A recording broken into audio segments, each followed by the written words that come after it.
رب المشرقين ورب المغربين فبأي آلاء ربكما تكذبان۔ کہتے ہیں کہ جب جسم گندا ہو تو لوگ دور ہو جاتے ہیں، اسمیل اس قدر ان کو آتی ہے کہ وہ ہمارے قریب نہیں آتے۔ تو اللہ تعالیٰ تو شارق سے زیادہ قریب ہے، اور اگر دل گندا ہو، اس میں منافقت ہو، ہم ادھر ادھر کی باتیں کرتے پھریں، بدگمانیوں میں ہوں، تو پھر اللہ بھی دور ہو جاتا ہے۔ اور جب دونوں چیزیں ہی دور ہو جائیں تو پھر شیطان ہم پہ غالب آ جاتا ہے، وہ ہمارے بہت قریب ہو جاتا ہے۔ شیطان کو ہیوی ہونے نہیں دینا، ہمیں صرف اللہ تعالیٰ پہ ہی توکل رکھنا ہے، توکل رکھنے کی کوشش کرنی ہے۔ آپ دوسروں کی باتوں میں کبھی بھی نہ آئیں، کیونکہ یہ دنیا بہت کم سیدھا رستہ دکھاتی ہے۔ آپ کو خود کے ساتھ لڑنا پڑتا ہے، پھر دنیا سیدھا رستہ دکھاتی ہے۔ آج کل آپ دیکھ لیں کہ بچی جو ماں باپ کے گھر اتنے نازک کے ساتھ پلتی ہے، ہم بھی تو بچیاں تھیں، اب ہم بڑے ہو گئے، ہماری شادیاں ہو گئیں، کیا ہم سب کچھ پیچھے سے سیکھ کر آئے تھے؟ ہم یہ ہر ٹائم یہ کیوں رونا روتے ہیں کہ ہم بڑے ہی نازک تھے، ہم یہ تھے، ہم وہ تھے؟ اللہ تعالیٰ نے ہمیں ماں بنایا، اللہ تعالیٰ نے ہمیں بیوی کا رتبہ دیا، اور ہمیں لیول ٹو لیول میچور بنا دیا تاکہ ہم دنیا سے سیکھیں پریکٹیکل ہو کے، پھر ہم آگے کی طرف بڑھیں۔ آج کل نا ہر طرف یہی مسئلہ بہت زیادہ ہے کہ میرا میاں ایسا ہے، اور میاں یہ شکایت کرتا ہے کہ میری بیوی ایسی ہے۔ تو کیا ہم اس آیت کی طرف نہیں جاتے جس کا ترجمہ ہے، جس میں اللہ تعالیٰ خود ارشاد فرماتے ہیں کہ جیسا مرد اس کو ویسی عورت ملتی ہے، اور جو عورت ہے اس کو ویسا ہی مرد ملتا ہے۔ ہم لوگ اپنا محاسبہ کیوں نہیں کرتے؟ ہم دوسروں کی طرف کیوں دیکھتے ہیں؟ آپ مجھے ایک بتائیں، یہ تو دنیا وقتی ہے، اس نے گزر جانا ہے، لیکن جب ہم نے روز قیامت اللہ تعالیٰ کے سامنے حاضر ہونا ہے نا، اس ٹائم صرف ہم نے بولنا ہے، ہم نے بتانا ہے کہ جو سچ ہے۔ پہلے وقتوں میں جو بادشاہ تھے ان کو سخت کیوں کہا جاتا تھا؟ وہ جتنی بات پوچھتے تھے اس کا ان کو سچ جواب چاہیے تھا، ہاں یا نہ، اس سے الگ نہیں۔ ہم یہاں پہ بات جو ان سے وہ ریئلٹی کی کرنا چاہتے ہیں۔ اگر وہ کریں گے، اپنا محاسبہ کریں گے، تو انشاءاللہ تعالی ہم لوگ کامیاب بھی ہو جائیں گے۔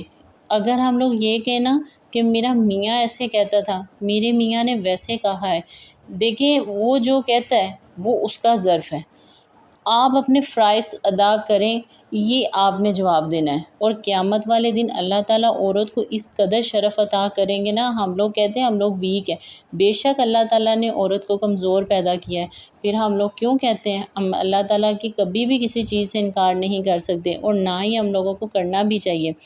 میں ایک بات بتاؤں، ایک واقعہ آپ کو سناتی ہوں، شاید ان سارے مسئلوں میں آپ کا حل آپ کو مل جائے۔ مجھے یہ نہ سوچیے گا، نہ یہ سمجھیے گا کہ میں شاید کوئی کتابی چیزیں پڑھ کے آپ کو بتاتی ہوں، نہیں۔ انفیکٹ جب میں کیمرہ موبائل پکڑتی ہوں، آپ یقین کریں مجھے پتہ ہی نہیں ہوتا کہ میں نے کیا بولنا ہے۔ تو آج میں نے نا یہ چارج لیا تھا ایز اے پرنسپل، تو آپ ویڈیو میں دیکھ سکتے ہیں بہت زیادہ کام تھا۔ آپ کو پتہ ہے کسی بھی گورنمنٹ اسکول کو جب سٹارٹ کرتے ہیں نا، وہاں سے سب سے پہلا عمل یہی ہوتا ہے کہ صفائیاں کرواؤ، اپنی مرضی کے مطابق چیزوں کو مینٹین کروا کر رکھیں۔ تو آج سارا دن میرا اتنا تھکاوٹ والا تھا، لیکن شکر الحمدللہ، کیونکہ اللہ تعالیٰ نے مجھے اس کے لیے چنا، تو میں نے یہ ساری آج صفائیاں کروائی ہیں۔ بات جو پچھلی تھی اس کو میں دوبارہ کنٹینیو کروں گی، لیکن یہ ظاہری بات ہے جو چل رہا ہے نظر آ رہا ہے اس کے مطابق بھی میں نے آپ کو بتانا ہے۔ بہرحال آج میرا ایز اے پرنسپل چارج کو میں نے ہولڈ کر لیا تھا۔ اللہ تعالیٰ کا لاکھ شکر ہے، اللہ تعالیٰ مجھے توفیق دے اور میں اس پہ ہمیشہ کے لیے قائم رہوں۔ اب میں آپ کو جو واقعہ سنا رہی تھی وہ یہ تھا کہ میں کسی کتاب سے نہیں پڑھتی، بلکہ مجھے پتہ ہی نہیں کہ ان چیزوں کو میں ریسرچ کیسے کروں جو مجھے مل جائیں، جو میرے ذہن اور دماغ پہ بیٹھی ہوئی ہیں۔ مجھے ایگزیکٹ نام نہیں یاد، لیکن آپ کو شاید خاکہ یاد آ جائے، سمجھ آ جائے کہ، اور یہ میں اس لیے بات کر رہی ہوں کیونکہ مجھے کچھ کمنٹس ایسے آئے تھے، تو ظاہری بات ہے کہ پھر اس میں یہ ساری بات کلیئر ہو جائے گی۔ ایک آدمی تھا، وہ حج کرنے جا رہا تھا پیدل، رستے میں نا تھک جاتے تھے، اس وقت لوگ پیدل جاتے تھے، تو اس نے سٹے کیا اور اسے ایک جھونپڑی نظر آئی۔ اب وہ ادھر چلا گیا، سردی بہت زیادہ تھی، میاں بیوی تھے دونوں۔ اس نے کہا کیا میں یہاں پہ رک سکتا ہوں؟ اس نے کہا جی۔ اور جب وہ رکا تو اس کی بیوی نے اس کی بہت خدمت کی، یہ سوچ کے کہ وہ تو حج پہ جا رہا ہے، بہرحال وہ وقت گزر گیا، کافی عرصے بعد وہ پھر اسی سفر سے گزرا، تو اس نے کہا کہ کیوں نہ میں اس عورت کو ملتا جاؤں، کیونکہ آپ جب ایک اچھا وقت کسی کے ساتھ گزارتے ہیں تو دل اندر سے نا وہ کہتا ہے کہ میں اس کو پھر ملوں۔ تو وہ دوبارہ ملنے گیا تو وہ عورت نہیں تھی، کوئی اور تھی، اور اس نے اس کے ساتھ رویہ نہیں ٹھیک رکھا۔ وہ کہتا ہے جب میں پہلے آیا تھا تو یہاں پہ وہ کہتی ہے کہ میں اس آدمی کی دوسری بیوی ہوں۔ اس نے کہا پہلی کدھر گئی ہے؟ کہتا وہ تو فوت ہو گئی ہے۔ اچھا، وہ کہتی ہے کہ ٹھیک ہے مجھے پھر اس کا نا قبر کا پتہ دے دو، میں ادھر چلا جاؤں۔ اس نے بتا دیا۔ وہ جب قبر پہ گیا نا تو قبر میں جو عورت تھی وہ قرآن پاک پڑھ رہی تھی، اور قرآن پاک پڑھ رہی تھی۔ وہ بڑا خوش ہوا، اس نے کہا کہ میں تمہیں اس حال میں دیکھے نا بڑا خوش ہوا ہوں، اب میں آرام سے حج کرنے چلا جاؤں گا۔ وہ نا بعد میں تھوڑی دیر بعد اس نے دیکھا بات کرتے ہوئے کہ اس کے ہاتھ میں بہت زیادہ تکلیف تھی۔ وہ کہتا ہے کہ تم تو اتنی نیک تھی، تم میں تو اللہ تعالیٰ نے اتنا اجر دیا ہے، لیکن یہ تمہارے ہاتھ میں کیوں تکلیف ہے؟ وہ کہتی ہے کہ آپ میرا ایک کام کریں گے؟ وہ کہتا ہے جی بتائیں۔ کہتی ہے کہ میرے میاں کو جا کے کہنا کہ مجھے معاف کر دیں۔ اسے پوچھا گیا کہ کیوں، اس نے کیا کیا تھا؟ کہتی ہے اس نے کچھ نہیں کیا، میں اور وہ ایک دن لیٹے ہوئے تھے تو وہ سویا ہوا تھا، تو اس نے جو سا ہاتھ ہے نا وہ میرے ادھر گلے کے نیچے اور چھاتی سے اوپر والی جو جگہ ہے نا یہاں پہ رکھا ہوا تھا۔ تو جب وہ آرام سے سو گیا تو میں نے سوچا کہ اب میں اس کا ہاتھ سائڈ پہ کر دوں اور جا کے میں پڑھنے چلی جاؤں یا کوئی کام وغیرہ کر لوں۔